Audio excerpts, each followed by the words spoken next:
Hello children, कुसुम ma'am के online class में आपका स्वागत है। प्यारे बच्चों, आज हम 5वीं कक्षा की हिंदी की पाठ्य पुस्तक झिलमिल का पाठ 4 हॉकी का जादूगर में आने वाले अभ्यास को अच्छी तरह से समझेंगे। वीडियो शुरू करने से पहले एक और बात बच्चों, अगर आपको मेरी वीडियो अच्छी लगी तो प्लीज़ इसे लाइक भी करें और अपने दोस्तों के साथ शेयर भी करें। और अगर आप अभी तक मेरे चैनल पर नए हैं तो प्लीज़ मेरे चैनल को सब्सक्राइब भी करें और साथ में दिए बेल आइकन को ज़रूर प्रेस करें। तो देखिए, आज हम शुरुआत करते हैं अभ्यास में। आइए शब्दों के अर्थ जानें।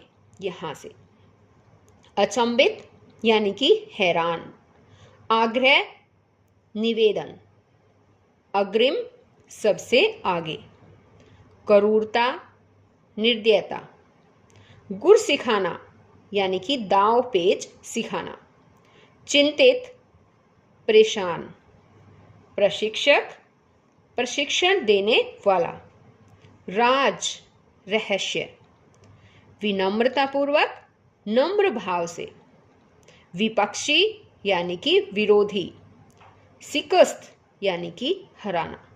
अब आगे है पाठ से। इस पर यहाँ पर कुछ क्वेश्चन आंसर दिए गए हैं, लेकिन बच्चों यहाँ पर आंसर्स जो है आ नहीं सकते थे, इसलिए मैंने इनको कॉपी में लिखा है। तो देखिए, यहाँ पर पहला क्वेश्चन है हमारा क पर्सन। ध्यानचंद के चेहरे पर अफसोस के भाव होने पर भी वे मैच खेलते रहे, इसका क्या कारण था? उत्तर है बच्चों कि ध्यानचंद खेलते समय अपने धैर्य और अनुशासन के कारण प्रसिद्ध थे। ध्यानचंद मैदान में सेंटर फॉरवर्ड की जगह खेल रहे थे। जोरदार स्कूप करने के बावजूद गेंद गोलपोस्ट से ऊपर होती हुई बाहर निकल गई। गोलकीपर तथा अन्य खिलाड़ी हैरान रह गए। इस कारण ध्यानचंद के चेहरे पर अफसोस के भाव थे, परंतु वे मैच खेलते रहे। अब नेक्स्ट क्वेश्चन है कि ध्यानचंद की खेल भावना में अनुशासन और धैर्य की भावना कूट कूट कर भरी थी, इसका पता कैसे चलता है? आंसर है सन 1933 के आर्मी कप में विरोधी टीम के सेंटर हॉकी खिलाड़ी ने खेल में पिछड़ने पर ध्यानचंद के सिर पर हॉकी स्टिक से प्रहार किया। ध्यानचंद ने घाव पर पट्टी करवाकर मैदान में जाकर विपक्षी टीम पर ताबड़तोड़ 6 गोल कर दिए। इससे पता चलता है कि ध्यानचंद में अनुशासन, धैर्य की भावना कूट कूट कर भरी हुई थी। नेक्स्ट क्वेश्चन है, ध्यानचंद के बचपन का नाम क्या था? उनका नाम ध्यानचंद कब पड़ा? आंसर है बच्चों कि ध्यानचंद के बचपन का नाम ध्यान सिंह था। सेना के अधिकारियों ने ही प्यार से इनका नाम ध्यानचंद रख दिया। नेक्स्ट क्वेश्चन, हिटलर खेल का मैदान छोड़कर क्यों चले गए? वह उन्होंने अगले दिन ध्यानचंद को क्या प्रस्ताव दिया? इसका उत्तर है बच्चों कि सन 1936 में जर्मनी के बर्लिन में आयोजित ओलंपिक हॉकी का फाइनल मैच देखने के लिए एडोल्फ हिटलर मौजूद थे। उस मैच में जर्मनी की टीम हार गई थी। टीम की हार से दुखी होकर हिटलर मैदान छोड़कर चले गए। उन्होंने अगले दिन ध्यानचंद को बुलाकर जर्मन फौज में बड़े पद का प्रस्ताव दिया। अगला क्वेश्चन है कि मेजर ध्यानचंद की 4 हाथों वाली मूर्ति कहाँ स्थित है? उनकी ऐसी मूर्ति क्यों बनाई गई? इसका उत्तर है मेजर ध्यानचंद की 4 हाथों वाली मूर्ति ऑस्ट्रिया की राजधानी वियना के एक क्लब में स्थित है। ऑस्ट्रियाई मानते हैं कि ध्यानचंद दैवी प्रतिभा के धनी थे, क्योंकि 2 हाथों से इतने गोल संभव नहीं है जितने उन्होंने अपने जीवन काल में किए थे। नेक्स्ट क्वेश्चन है कि 1932 के ओलंपिक कहाँ हुए? वह इसमें कौन सा विश्व रिकॉर्ड बना? उत्तर है इसका सन 1932 में अमेरिका के लॉस एंजल्स में ओलंपिक खेल हुए। इसमें भारत ने अमेरिका को हॉकी में 24-1 से हराया था जो एक विश्व रिकॉर्ड है। अब आगे है आपकी बात। जर्मन शासक एडोल्फ हिटलर ध्यानचंद के प्रदर्शन को देखकर मैदान छोड़कर चले गए। आप किसी विपक्षी खिलाड़ी के बेहतर प्रदर्शन पर क्या करते हैं? तो बताओ बच्चों, ऐसा करना चाहिए क्या? जैसे एडोल्फ हिटलर जो है वो मैदान छोड़कर चला गया था। ऐसा नहीं करना चाहिए, है ना। जर्मन शासक एडोल्फ हिटलर ने जो है वो 1936 में बर्लिन ओलंपिक में ध्यानचंद को कप्तान के रूप में प्रदर्शन करते देखा, जिसमें बर्लिन की टीम अपने ही देश में 8-1 से हार गई थी और ये देखकर वो मैदान छोड़कर चले गए थे।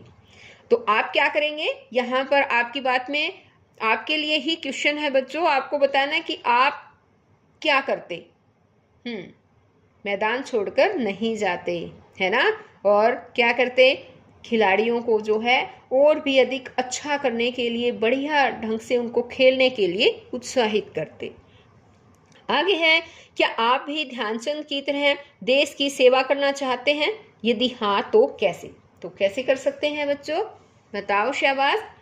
हाँ, सेना में भर्ती होकर एक अच्छा नागरिक बन सकते हो, एक अच्छा सैनिक बन सकते हो, है ना, क्योंकि सैनिक एक ऐसा सिपाही होता है जो देश की रक्षा और देश की सेवा को सर्वोपरि समझता है ना। ओके, अब आगे नेक्स्ट क्वेश्चन है कि शारीरिक, मानसिक और बौद्धिक विकास को बनाए रखने के लिए हमारे जीवन में खेल महत्वपूर्ण भूमिका निभाते हैं। बताइए आप कौन कौन से खेल खेलते हैं? तो बताओ बच्चों, कौन कौन से खेल खेलते हो आप?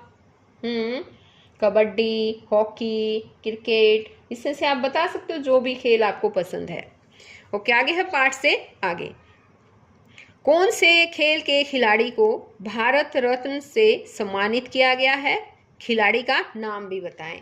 तो बच्चों इसमें जो है वो सन 2014 में सचिन तेंदुलकर जो खिलाड़ी है, किसके खिलाड़ी है बताओ? ये तो सभी को पता होगा, है ना, बताओ शाबाश। क्रिकेट के खिलाड़ी हैं। सचिन तेंदुलकर जो है उनको भारत रत्न से सम्मानित किया गया था। आगे, यदि गोल न होने का राज न खुलता तो ध्यानचंद के मन में किस प्रकार के विचार आते? किस प्रकार के विचार आ सकते थे? ये आ सकते थे कि मैंने आज अच्छा प्रदर्शन नहीं किया है और आगे और भी ज़्यादा मैं मेहनत करूँगा। अब आगे है, ध्यानचंद राष्ट्रीय खेल हॉकी में बेहतर प्रदर्शन कर हॉकी के जादूगर कहलाए। साइना नेहवाल तथा सुशील कुमार कौन कौन से खेलों में बेहतर प्रदर्शन कर रहे हैं? तो बताओ बच्चों। साइना नेहवाल कौन से खेल में है, पता है आपको? साइना नेहवाल जो है वो बैडमिंटन में है, तो यहाँ हम बैडमिंटन लिख देंगे। और सुशील कुमार कौन से खेल में है बताओ? कुश्ती में है, वेरी गुड। सुशील कुमार कुश्ती के खेल में बेहतर प्रदर्शन कर रहे हैं। अब आगे देखिए, आगे क्वेश्चन है कि खेल खेलते समय विरोधी टीम का खिलाड़ी आपसे दुर्व्यवहार करे तो एक अच्छा खिलाड़ी होने के नाते आप उसके साथ कैसा व्यवहार करेंगे? तो बताओ बच्चों, कैसा व्यवहार करेंगे? खेल खेलते समय यदि विरोधी टीम का खिलाड़ी आपसे दुर्व्यवहार करता है तो आप उसके साथ उसकी चिंता नहीं करेंगे, है ना, और उसको समझाने का प्रयास भी कर सकते हैं और दूसरे खिलाड़ियों के समान ही उसके साथ व्यवहार करेंगे और अपना धैर्य बनाए रखेंगे। आगे है कि भाषा की बात। गोल न होने का राज खुल गया। अंग्रेजों ने भारतवर्ष पर कई वर्ष राज किया। उपयुक्त वाक्यों में राज और राज शब्द दिए गए हैं, जिनमें से राज का अर्थ रहस्य और राज का अर्थ शासन है। इसी प्रकार कुछ अन्य शब्द दिए गए हैं, इनके अलग अलग अर्थ बताकर वाक्य बनाएं। तो अब यहाँ पर देखो बच्चों, गोल न होने का राज, यहाँ पर देखो ये जो जय दिख रहा है इसके नीचे एक बिंदु नजर आएगा आपको, है ना, और यहाँ पर देखो अंग्रेजों ने भारतवर्ष पर कई वर्ष राज किया, तो यहाँ पर ये राज है। तो इन दोनों का मीनिंग अलग अलग है। राज का अर्थ यहाँ पर गोल न होने का, राज खुल गया, राज का मतलब यहाँ पर रहस्य है। लेकिन यहाँ पर भारतवर्ष कई वर्ष तक जो है भारतवर्ष पर अंग्रेजों ने राज किया। राज किए का मतलब है कि उन्होंने शासन किया। तो इसी तरह से यहाँ नीचे कुछ वर्ड दे रखे हैं और उनके अलग अलग अर्थ हैं और वाक्य हैं। तो देखिए, एक बार मैंने इनको लिख तो पहले ही दिया है, क्योंकि अब लिखती तो वीडियो थोड़ी लंबी हो जाती। अब मैं इनको थोड़ी समझा देती हूँ। जरा, जरा का मतलब होता है बुढ़ापा, यहाँ बुढ़ापा आएगा।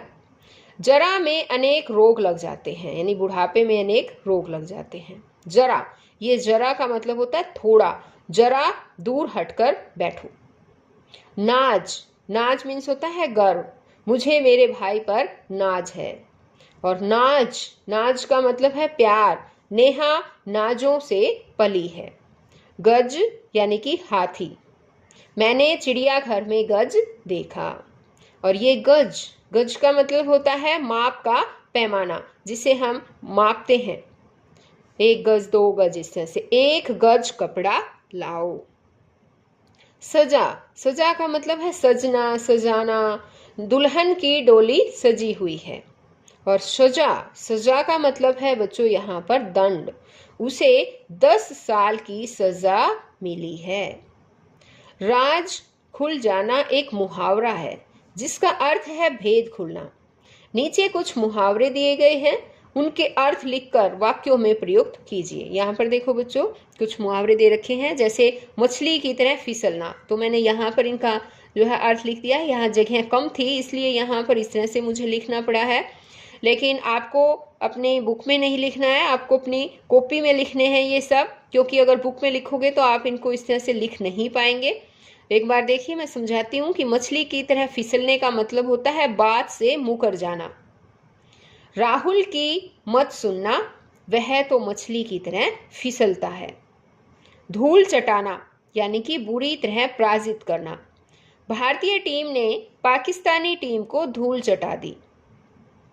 अग्रिम पंक्ति में गिना जाना, इसका मतलब होता है सबसे प्रमुख व्यक्ति। हॉकी के खिलाड़ियों में ध्यानचंद अग्रिम पंक्ति में गिने जाते हैं। आगे है यह भी करें। आपका मनपसंद खेल कौन सा है? अपने मनपसंद खेल के बारे में कुछ वाक्य लिखें। तो यहाँ पर देखो बच्चों, 4 लाइनें दे रखी हैं। आपको इन चारों लाइनों में अपने मनपसंद खेल, जो भी आपका मनपसंद खेल है, उसके बारे में लिखना है। जिस तरह से मान लो आपका मनपसंद खेल हॉकी है, तो इस तरह से आप लिख सकते हो कि मेरा मनपसंद खेल हॉकी है। स्कूल से छुट्टी होने के बाद मैं अपने दोस्तों के साथ हॉकी खेलता हूँ, और गोल करने के लिए मैं तेज़ गति से भी आगे बढ़ता हूँ, और मैं खेल में सेंटर फॉरवर्ड पर खेलता हूँ। इस तरह से आप जो भी जिस तरह से भी खेलते हैं और जो भी आपका मनपसंद खेल है, वो इस तरह से आपको यहाँ पर वो लिखना है। तो बच्चों, आज इस वीडियो में केवल इतना ही। नेक्स्ट वीडियो में मैं आपको और नया चैप्टर लेकर आऊँगी आपके लिए। तो फिर मिलते हैं बच्चों नई वीडियो में। तब तक के लिए बाय बच्चों।